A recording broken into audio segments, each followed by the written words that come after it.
Hello and welcome to What is this weapon?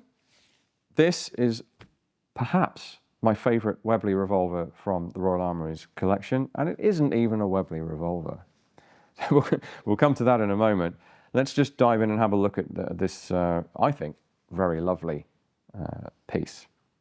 Now, I will tell you actually that this is a presentation piece given to a Captain H. Bateman by Auguste Francotte, which is both the name of an individual, descendant of the founder of the company, Auguste Francotte, who founded the company in 1810, not the same guy, but one of the descendants still running the company in 1886 when this was gifted to Captain Bateman. We'll come back to Captain Bateman a bit later on. Always great to have some sort of, I guess, social history, military history wrapped up in an object. That's not reflected anywhere on this piece. We only know that because the former owner kindly provided copies of some correspondence, which I will read you some bits of later on. It's not on here anywhere. It may have come in a case that referenced the gift originally, but if it did, that's gone. It's still in pretty great condition. A light conservation clean by our colleagues as and when we get around to displaying this would bring it up even better, I think. But we can see just what an incredible mirror polish there would have been on this bluing. This is bluing, it looks black in many lights, but it is a very, very deep blue.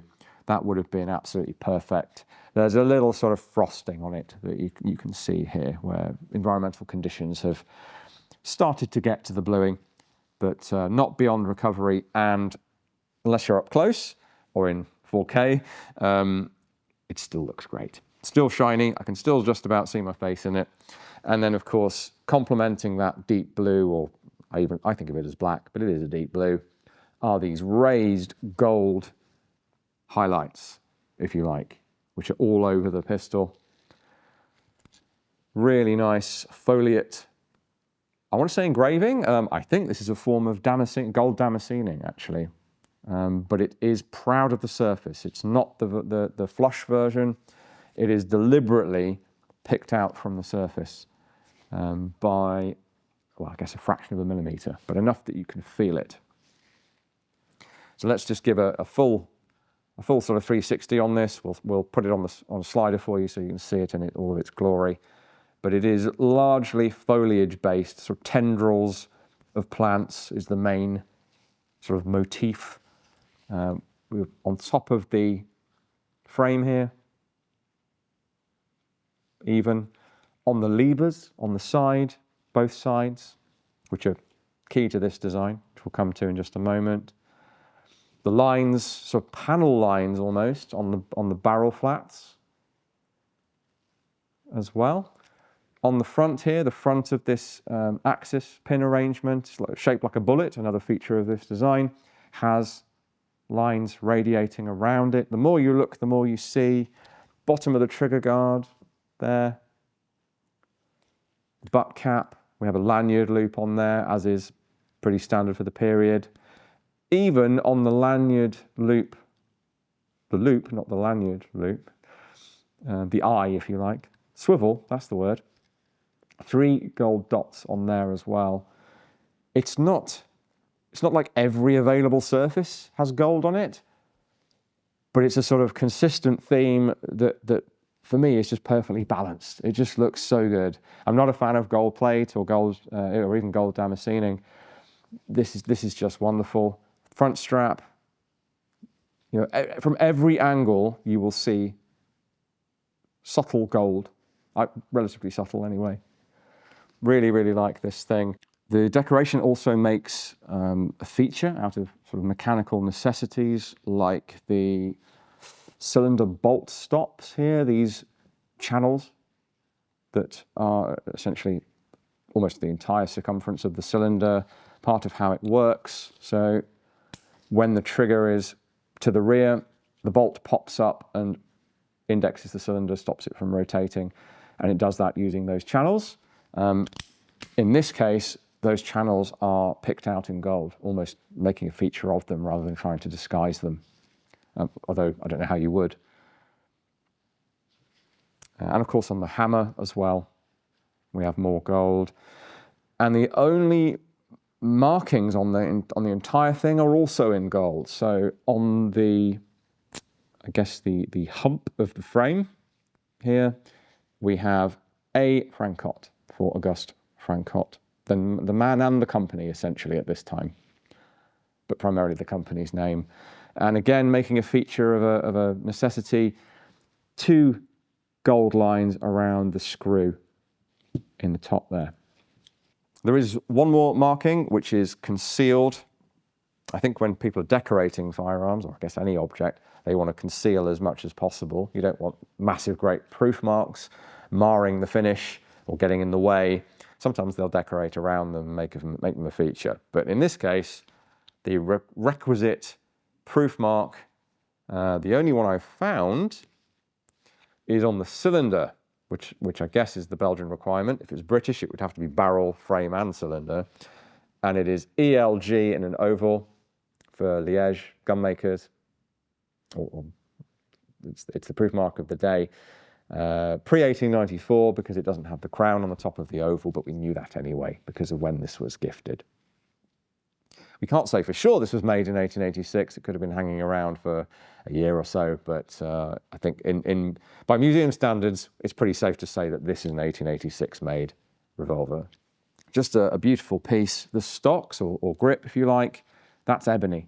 So black, very, very deep blue, and gold. Just I need to stop gushing about this thing, but it is one of my favorite things in this collection. We did not get this out on display for our Reloaded exhibition for no particular reason, but it could easily have found its way into that and hopefully out on display at some point. But it isn't just a pretty face. As I've alluded to, this thing comes with a nice bit of history as well. So first up, I guess, is the history of the type. So most people know this as the Webley Price or Prize. I think Price is probably the correct pronunciation. That's a reference to Birmingham gunmaker Charles Price, who is credited with this incorrectly. And let's use this very similar example with this form of lockup. So it's the double lever, pinch to unlock, and then it breaks open, I guess, like the earlier Smith & Wesson pretty much. And the reason for showing you this one is this one, although it's in cosmetically good condition, mechanically isn't great. So let me just show you. For those of you who don't know, a bit like a Smith & Wesson, the ejector stop is ratcheted, well not ratcheted, levered up and then released back. So you can do your case ejection and then reload.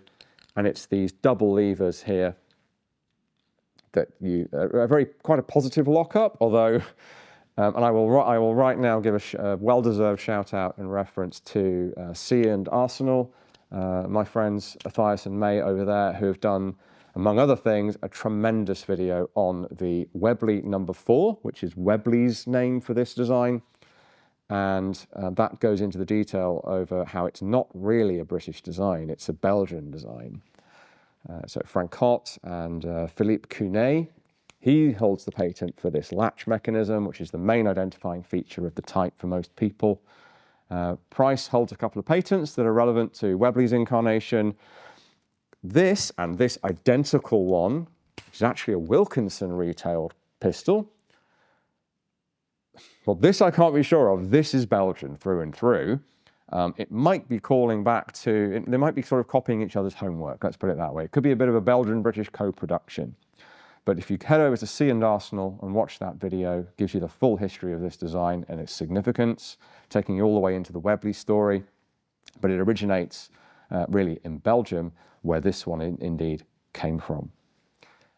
Just briefly, I did find this in the drawers that is identical in design, not in terms of super detail like build standard, but every feature on this is mirrored on this. So we know that Wilkinson, they're a retailer, famous for their swords, of course, they were retailing Webley revolvers of a slightly later design. This is a fairly early one that's identical to this Belgian Cunet Francotte design. So was Francotte supplying either parts to a British maker who then supplied them to Wilkinson?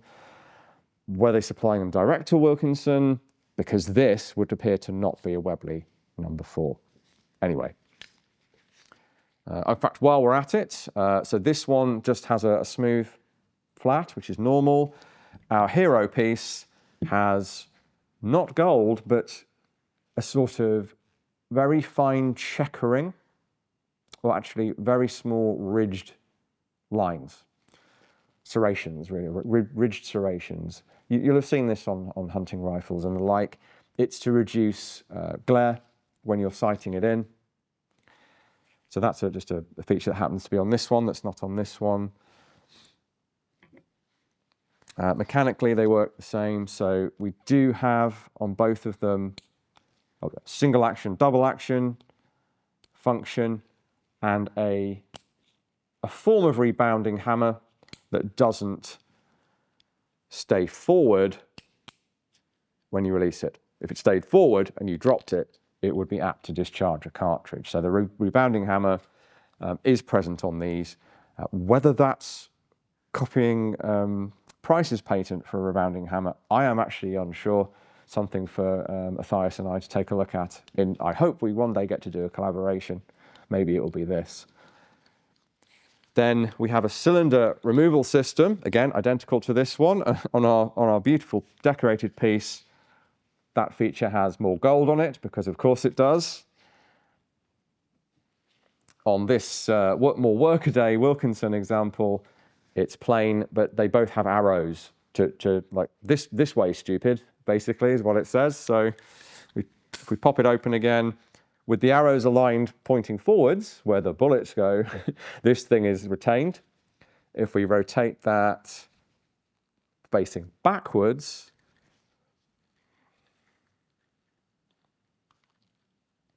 we can pop off the cylinder for cleaning. Makes for a nice view down the barrel as well, if that's what you want. And we can see detail of the star ejector mechanism, but please do check out C and Arsenal for that. We're not going to go into that detail when they've already done it so well. But it is a feature of this design. And you can just drop that back on, rotate that forward so the arrows align, and you're good to go. So for the 1870s, when this first appears, it's a fairly sophisticated design.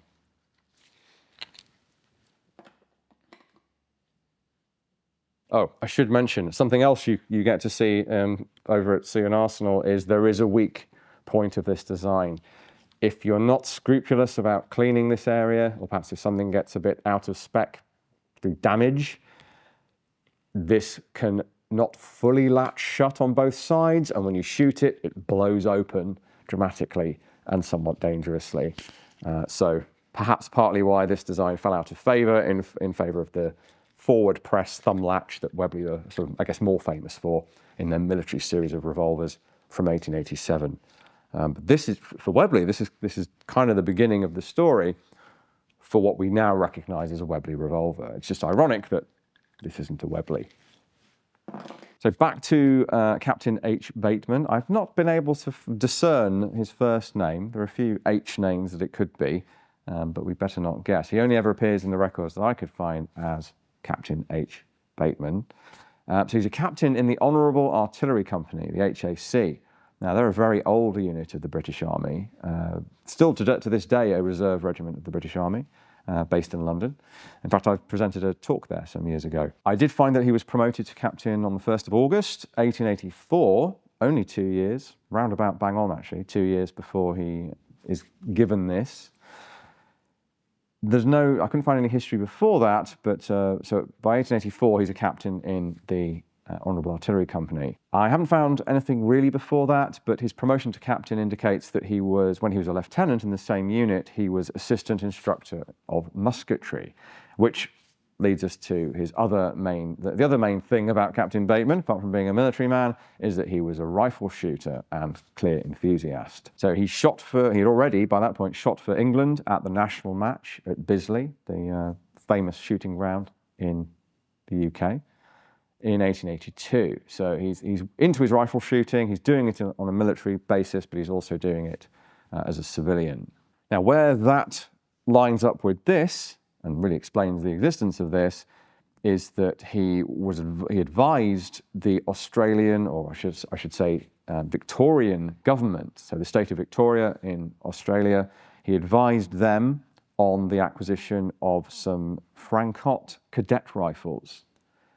So Auguste Francotte had a line of small caliber single shot rifles for training of military cadets. You could buy them for target shooting or whatever, of course, as a civilian, but they were intended for military cadets. The Martini being a somewhat known quantity, to say the least, by that point, as a service rifle in 45 or other calibers. So a small caliber version of that made sense, and as is often the case, that has a sort of longer life than, as the frontline rifles are replaced, sometimes the smaller caliber stuff continues. The British cadet rifle, the number 8 Enfield, carried on for many, many years, long after the Enfield rifle was dropped from frontline service. And there is a bit of a tale here as well with this, I guess, Antipodean culture of using specifically the Francotte Martini cadet rifle. Now, we do have one of Auguste Francotte's Martini cadet rifles with his patented version of the mechanism.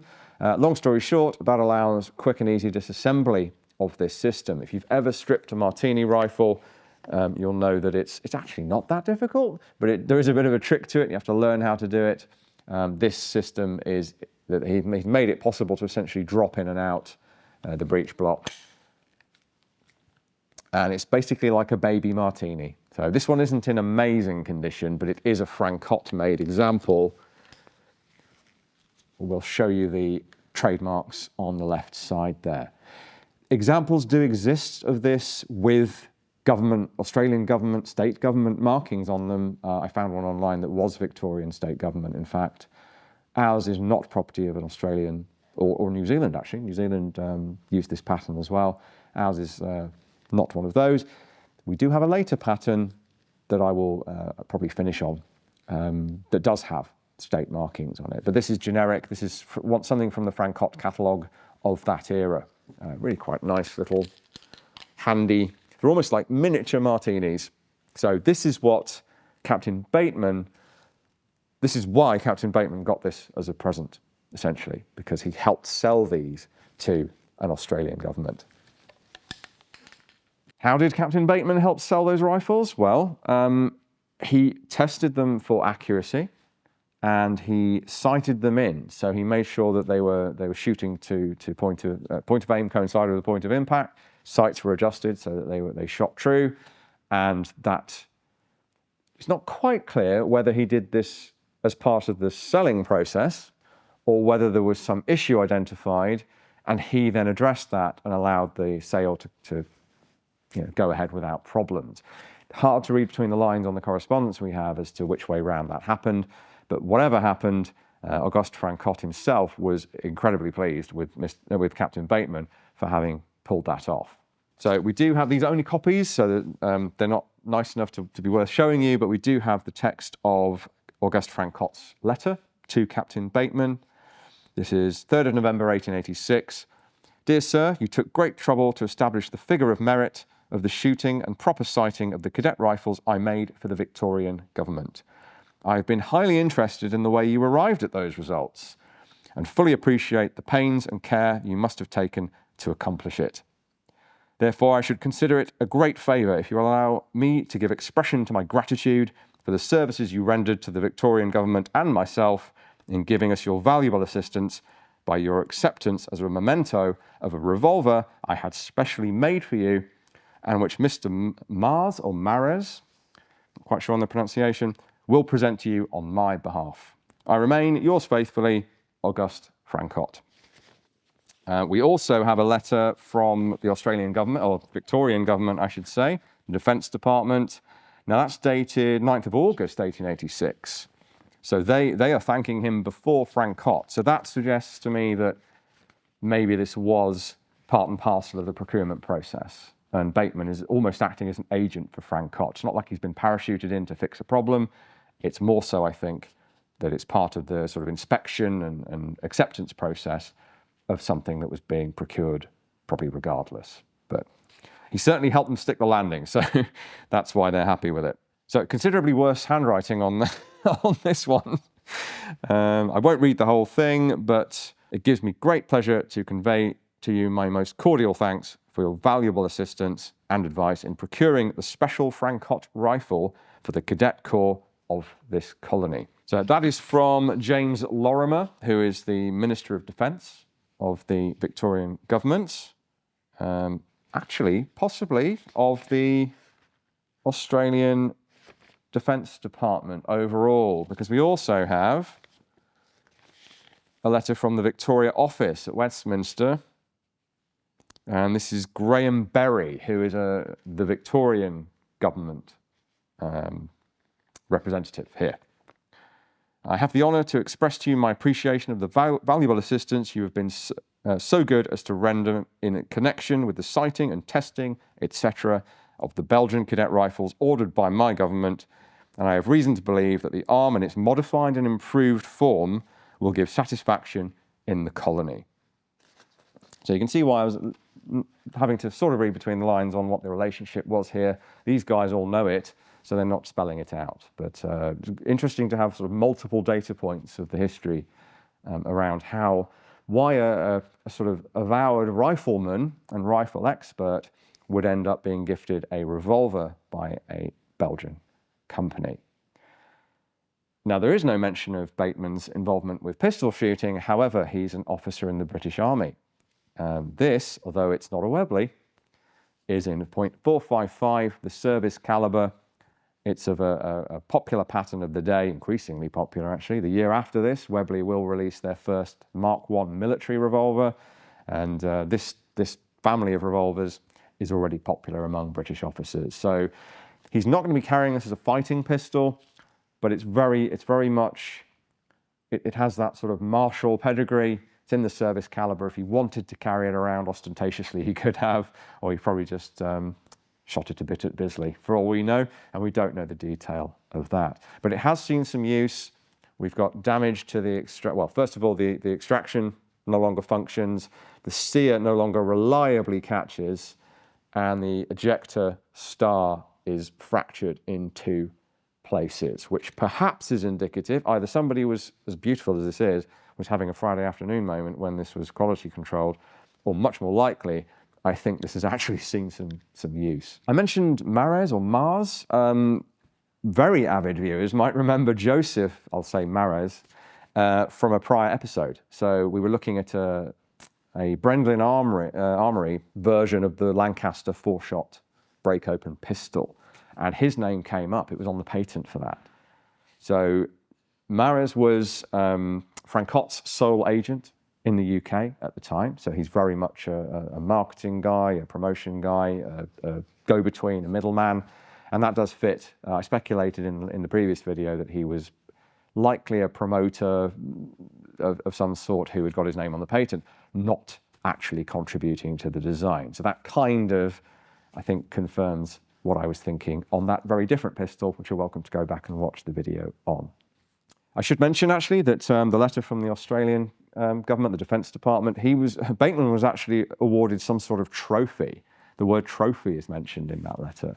We don't know what that was, what it looked like, what any sort of dedication on it would have been worded as, but yeah, so he got a trophy from his own government, from the government he was assisting.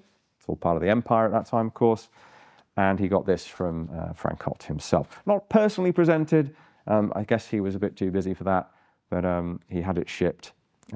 What I don't know, and perhaps people of the internet can answer this question, or perhaps I can do a bit more research. I assume this is not custom designed for Captain Bateman. This would be a high-end option of the time in this very high-grade finish, something like the Browning High Power Renaissance or something like that. Just an equivalent that popped into my head there. So I would say this is probably a top end of the catalogue, or maybe off-catalogue offering.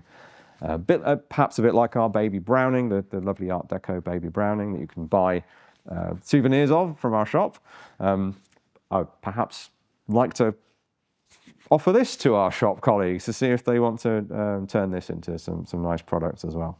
There is a bit of a quirk of the cadet rifle. So this one is in .230 caliber, so a little bit bigger than .22 or 22.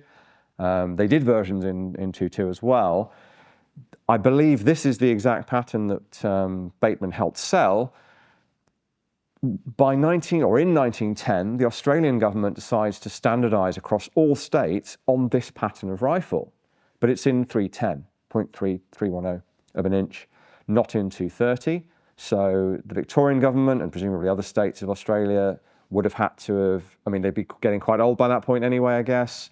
They would have had to have changed these out for the very similar pattern that we have examples of in the collection that's in 310. And that becomes a national standard for a national cadet corps. And those then get issued in World War II to a volunteer defence force in Australia. So they have a sort of ostensible martial purpose as well. Although you wouldn't want to go up against invading Japanese forces with a 30 caliber Martini. But nonetheless, some weapon is better than no weapon, I guess. So as for Captain Bateman, he continues his military career and his shooting career. He's present again at the national match. The NRA of the UK has these records at Bisley in 1886, so same year that this is gifted to him, and again in 1894, so quite a few years later. He actually wins what would have been then the Queen's Prize silver medal at Bisley. So he's a shooter of some note, I think it's safe to say. 2 years later, he is promoted to Major and transfers over to the Tower Hamlets Volunteers. So stays in London, but he moves from the HAC for the promotion to become a Major at another reserve regiment. Now, the source that I found that in is sort of amusing because it's questions in Parliament where clearly a disgruntled officer has written to his MP and said, why has this guy been promoted over me? And there was a question asked as to how this guy from another regiment has been promoted over 7 officers of the Tower Hamlets Volunteers. And at the bottom it says, no response was recorded. So the guy literally gets ignored in the Commons.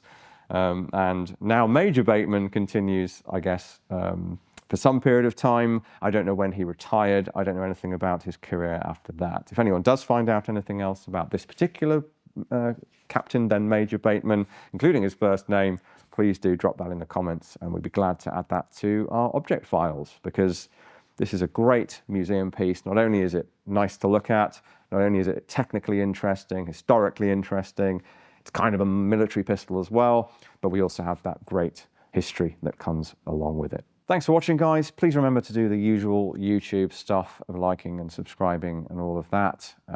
We have a video here on this channel every week. You'll see me over on the EXP channel too. As to what's happening here at the museum in the real world, we have, starting on the 25th of October, we have half-term weekend, Roman Tales. That's the event going on here at Leeds. Please do come and check that out if you're able to do that. Also, last chance to see our Gladiators exhibition with some pretty spectacular objects in there. No guns, I'm afraid, but some very exciting arms and armour and some other items as well. That's closing on the 2nd of November, so you need to move a bit quick if you're going to get in on that one. Otherwise, guys, we'll see you here again next week.